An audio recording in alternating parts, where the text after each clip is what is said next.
মাঝে ঘরে বেড়ে রয়েছে, এর কোনো খবরই নাই। কি দুনিয়ায় আইলো দেখালা কারবারটা। যাই হরি আছে, হরির লাগে কোটি ফল আনতে লইছি, ঠিক মতো খামু। আর তারপরে বাদ দিয়া বেহাল বেলা না কোনটা গরুর মাংস আর ইলিশ মাছ আজকা খামু। হরির লাগে একখানে বইয়া খাই আমি যাই, তাড়াতাড়ি যাই। কই গেছলে? ওই তো বাজারে গেছি। কে লাগে? হরির লাগে কোটি ফল আনলাম, হরি বলে আইছি। হ্যাঁ, হরি বলে আইছি। হরির লাগে ফল আনছ? হ্যাঁ, হ্যাঁ। খারো সারাইতে তুমি খালি ফেস লাগাও, কি হরি- কইবা? হরির লাগে ফল আনছ হ্যাঁ, আর কেনছ?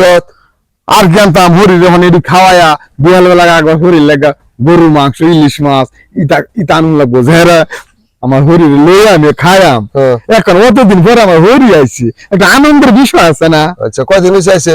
আইসি আর 6-7 দিন হয়ে গেছে খাইছি। 6-7 দিন? হ্যাঁ, ও, তা ইয়া 6-7 দিন হয়েছে হরি আইছে, হ্যাঁ। ফল ফলা দিলে যাস, হ্যাঁ। এরপরে কইতাছ বিয়ালে এই গরুর গুস, আবার ইলিশ মাছও নিবি। হ্যাঁ, তা ইয়া 6-7 বছর ধরে যে তোর মা পড়ে লইছে, হ্যাঁ। হইতাছে, হ্যাঁ। এটার তো কোনো খবর শুনি না একদিনও। আর এখানে কত বাদ বেশি না, আজকাল মরে যাবো গা, এটা চিন্তা করলে চলবো। মানে যেটা সামনে আছে এটা ভালো করে খাওয়া লাগবো যাতে না মরে। ও, এইটা মরে যাবো গা, আর হরি মরতো না। না, হরি আইছে তুই ফল ফলা দি, আর মা যে ঘরে মরে রয়েছে 10-12 বছর ধরে, এটার কোনো খবর নাই, কলার খালো নাই। আরে ইয়া মরেছ? না, হ্যাঁ? বহুত খাওয়াইছি, মানে এটা মরার উঠান হচ্ছে, এটা খাওয়াইলে আর যেতে হইব।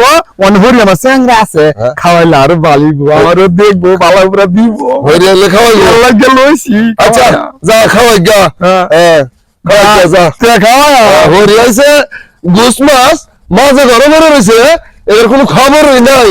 কি দুনিয়ায় আইলো দেখালা কারবারটা। ভিডিওটা কেমন লাগলো কমেন্ট করে জানাবেন, আর লাইক কমেন্ট শেয়ার করতে ভুলবেন না। ধন্যবাদ সবাইকে ভিডিওটা দেখার জন্য।